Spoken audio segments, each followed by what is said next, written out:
कहानी तीन चुड़ैल प्रेग्नेंट परियों की है। अमावस्या की रात थी। चारों तरफ काला अंधेरा और भेड़ियों की चिल्लाने की आवाजें आ रही थी। उसी काली अंधेरी रात में तीन प्रेग्नेंट चुड़ैल परी बहनें जंगल में पीपल के पेड़ के ऊपर बैठी हुई थीं। अरे बहन, मेरी तो हालत खराब हो रही है। मुझसे तो अब बैठा भी नहीं जा रहा है।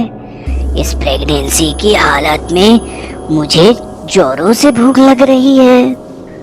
हाँ, सही कहा तुमने बहन, मुझे भी जोरों से भूख लग रही है। अगर कुछ नहीं खाया तो इस पेट में पल रहे बच्चे का क्या होगा? चलो बहन, कोई शिकार खोजते हैं जिससे हम सभी का पेट भर सके। तीनों बहनें भूख से बेहाल थी। खाने की खोज में इधर उधर भटक रही थी। इधर उधर भटकने के बाद भी तीनों बहनों को खाने के लिए कुछ भी नहीं मिल रहा था। तीनों बहनों को कुछ समझ नहीं आ रहा था कि वो क्या खाएं। अरे बहन, ऐसे ही अगर कुछ दिन और खाने को नहीं मिले तो पेट में पल रहे इस बच्चे का क्या होगा? कुछ तो उपाय करना ही होगा। पेट में पल रहे इन बच्चों का पेट भरना ही पड़ेगा। चलो बहनों, जंगल में जानवरों का शिकार करते हैं और उन्हें मारकर खाते हैं, तभी हमारा पेट भर पाएगा। तीनों चुड़ैल परी बहनें जंगल में जानवरों के शिकार के लिए निकल जाती हैं। तभी उन्हें एक बूढ़ी औरत की चिल्लाने की आवाजें सुनाई देती हैं। अरे बहन, क्या सुना तुमने? ये कैसी आवाज आ रही है? मुझे तो लगता है किसी इंसान की आवाज है। हाँ, ठीक कहा बहन तुमने, ये तो किसी इंसान की आवाज सुनाई दे रही है। जैसे ही तीनों बहनें उस बूढ़ी औरत के पास पहुंचते हैं तो देखते हैं कि वो बूढ़ी औरत गंभीर रूप से चोटिल है और दर्द के कारण मदद के लिए किसी को पुकार रही है। अरे, एक बूढ़ी औरत है और बुरी तरह से घायल भी है। इसका खून पीने में कितना आनंद आएगा ना। चलो बहनों, इस बुढ़िया को मारकर अपना और अपने पेट में पल रहे बच्चों का पेट भरते हैं। अरे बहनों, नहीं नहीं, देखो इस बुढ़िया की हालत, कितनी खून बह रही है इसके सर से। इसकी मदद करनी चाहिए हम लोगों को, है ना? इस लाचार बुढ़िया की मदद करने से शायद हमारे पापों से हमें मुक्ति मिल जाए। नहीं नहीं, मैं तो इसे खाऊंगी, इसका खून पीऊंगी। नहीं बहन, ऐसा मत करो। मैं तो जा रही हूँ इस लाचार बुढ़िया की मदद करने। चुड़ैल उस बूढ़ी औरत के पास जाती है। ये देखकर बाकी दोनों बहनें भी उस बूढ़ी औरत के पास जाकर उसका खून पोंछती है। बूढ़ी औरत ठीक हो जाती है। ठीक होते ही बूढ़ी औरत रानी परी में बदल जाती है। उन तीनों बहनों को बोलती है, तुम तीनों बहनों की मैं परीक्षा ले रही थी और तुम तीनों उसमें पास हो गई हो। तुम्हारी मदद करने की भावना चुड़ैल बनने के बाद भी जिंदा है। ये देखकर मुझे बहुत प्रसन्नता हो रही है। तुम तीनों को आशीर्वाद देती हूँ।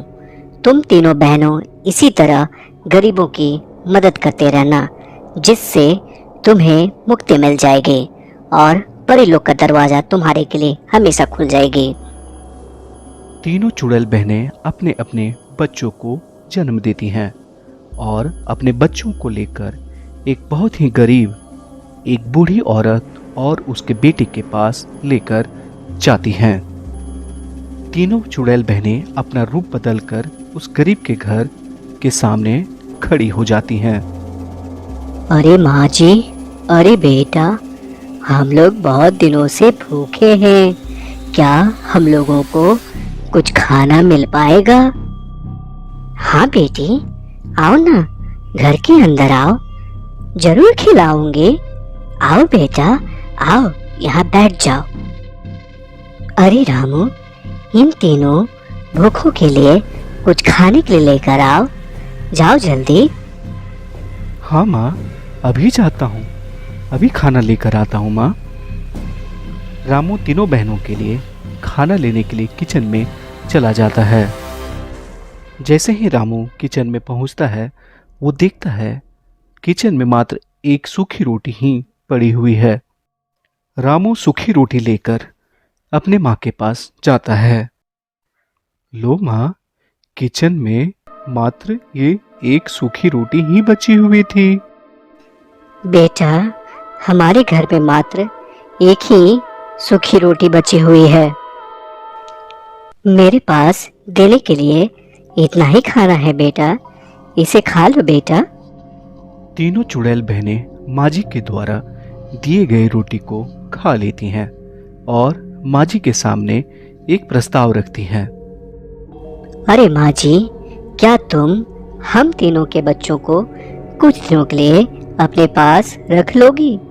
हम लोग बहुत दिनों से भूखे हैं, हमें काम की तलाश में बहुत दूर जाना पड़ेगा। अरे अरे बेटा, मेरे पास भी कुछ नहीं है खाने को, पर कोई बात नहीं बेटा, छोड़ दो अपने बच्चों को मेरे पास, मैं इन लोगों को रख लूंगी। जब तक तुम लोग लौट कर नहीं आती, मैं इनका ख्याल रख लूंगी। अपने अपने बच्चों को माँ जी को देकर तीनों बहनों वहाँ से चली जाती हैं। अरे माँ, हम लोगों के पास भी तो कुछ खाने को नहीं है, फिर इन बच्चों को क्या खिलाएंगे हम लोग? हाँ बेटा, ठीक कहा तुमने, हम लोगों के पास भी खाने के लिए कुछ भी नहीं है। पर घबराओ नहीं बेटा, हम लोग मेहनत मजदूरी कर अपना और इन बच्चों का पेट भर लेंगे। तीनों चुड़ैल बहनें ये देखते हैं कि उनके बच्चों का माँ जी और उनके बेटे द्वारा बहुत अच्छे से ख्याल रखा जा रहा था। ये देखकर वो बहुत खुश हो जाती हैं और उन माँ बेटी को ढेर सारी दौलत देकर उनकी गरीबी को दूर कर देती हैं। रानी परी भी तीनों चुड़ैल बहनों के कामों से बहुत खुश हो जाती हैं। इनके अच्छे कामों की वजह से रानी परी तीनों बहनों को श्राप मुक्त कर देती हैं, जिससे उन्हें चुड़ैल से वापस परीलोक में जाने का रास्ता मिल जाता है। तीनों चुड़ैल बहनें परी बन जाती हैं और परीलोक की ओर चल देती हैं। दोस्तों, ऐसी कहानियाँ आप और भी सुनना चाहते हो और चाहते हो कि मैं ऐसी कहानियाँ आपके लिए लाता रहूं, तो मेरे चैनल को लाइक करें, सब्सक्राइब करें, बेल आइकन को जरूर दबाएं ताकि आने वाले वीडियो का आपको लेटेस्ट नोटिफिकेशन मिलता रहे। जय हिंद दोस्तों।